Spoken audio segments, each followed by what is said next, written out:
الرحيم الحمد لله رب العالمين وصلى الله على سيدنا محمد وآله الطاهرين صلوات.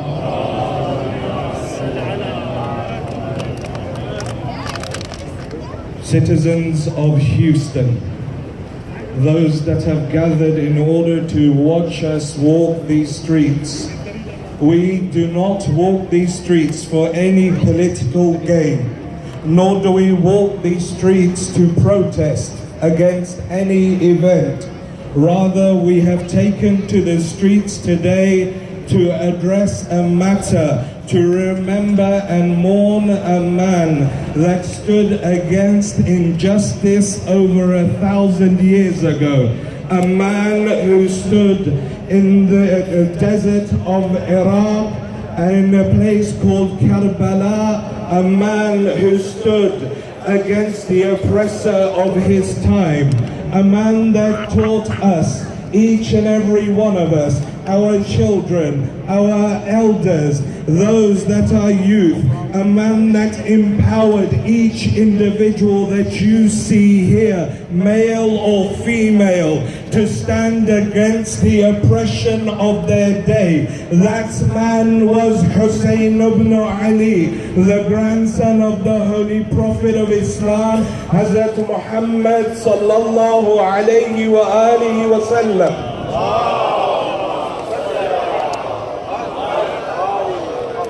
The stance of Hussein is oppression that is happening to the downtrodden, not just of the world, but those that are downtrodden within this society, those that have slipped through the cracks of the system.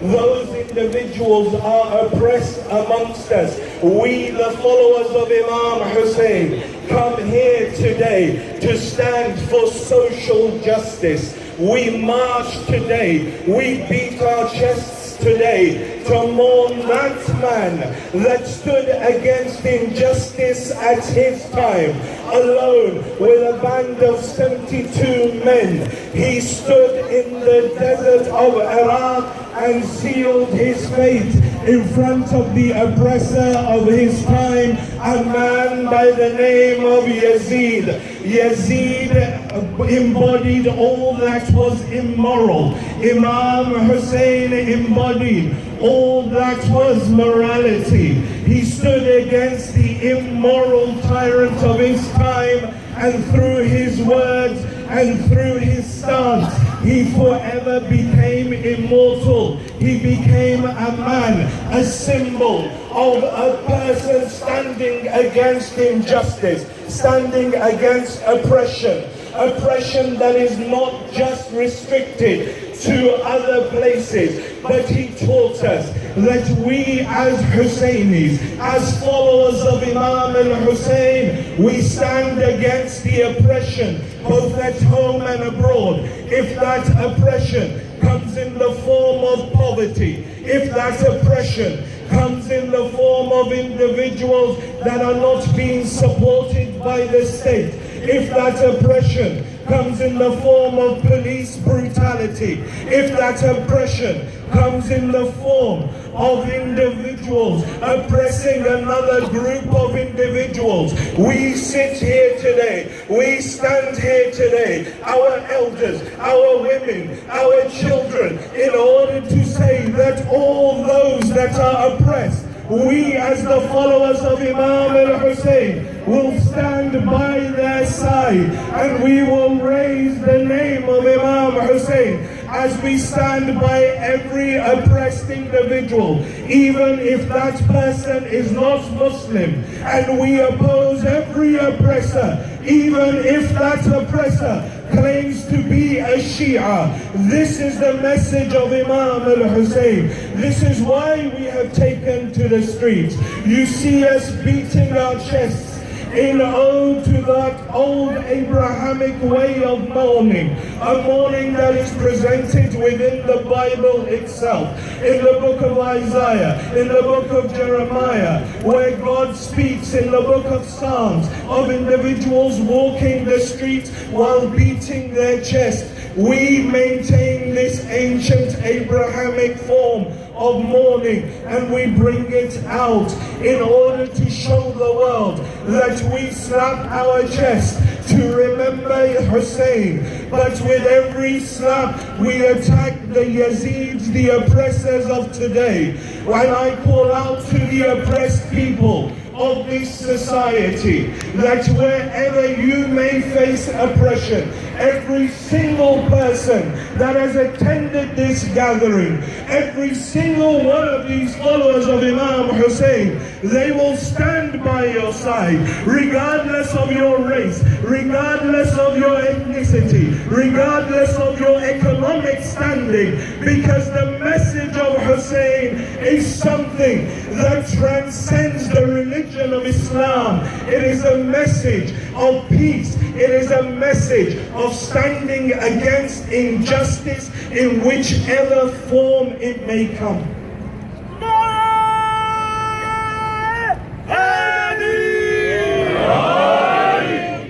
And Hussein sailed his fate. لبيك يا حسين لبيك يا حسين لبيك يا حسين لبيك يا حسين لبيك يا حسين لبيك يا حسين. And Hussein sealed his fate through one line when the oppressor of his time said, "Submit to my oppression, submit to my rule." Hussein stood against this oppressor. He sealed his fate and explained to all those in the world what the principles of standing against injustice are. He sealed his fate with the one line that echoes throughout history, and that line is hayhata min dhillah, that we will never submit to humiliation, we rather face death. Hussein said hayhata min dhillah. هيهات منا الذلة هيهات منا الذلة هيهات منا الذلة هيهات منا الذلة. My final word to you, brothers and sisters that have taken the time to come away from the comfort of your homes. As I walked these streets and the heat began bearing down upon me, I could not help but remember Karbala. I could not help but remember that heat that Aba Abdullah had to face. That heat that Imam al-Hussein had to endure. Today there's someone walking out, giving each and every one of you bottles of water, giving each and every one of you that hydration that you need. But what of Hussein, who for 3 days stood thirsty in the desert of Karbala? Not just Aba Abdullah, the children of Hussein as well suffering, because the enemy cuts off the water. Aba Abdullah calls out to each and every one of you. You came out in order to answer the call of Aba Abdullah. You came to mourn Imam al-Hussein, but Imam al-Hussein also remembered you, each and every one of you. At that point, the most difficult time, he called out to you, Shi'ati laytakum fi yawmi ashura jami'an tanzuruni. My Shi'as, how I wish you were there in Karbala, so that you may have seen how I took my 6-month-old child out and went to ask for water, and what mercy they showed me, Hussein. What mercy did they show? The child raised on his hands. He says to them, do you not see how he moves out of thirst, how his body quivers out of thirst? Ali Asghar had no strength left in his body. Ali Asghar had no strength left in his body. We are, Imam al-Khomeini said, we are the nation of tears. It is these tears for Aba Abdullah that give us that strength, that allow us to continue.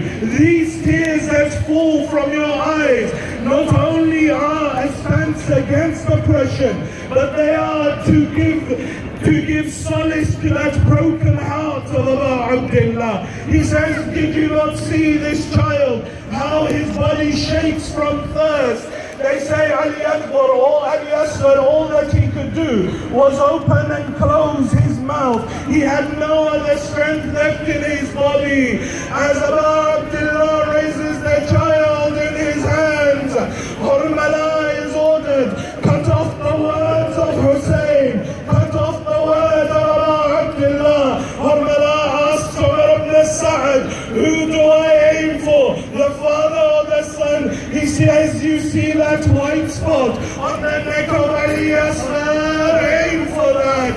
How does he fire that arrow? Your Imam says in Jaratul Nahya, Assalamu ala tifl al-radi, matbu'ih min al-wazn ila al-wazn. My salams be upon that child that was slaughtered from ear to ear. Ya Hussein,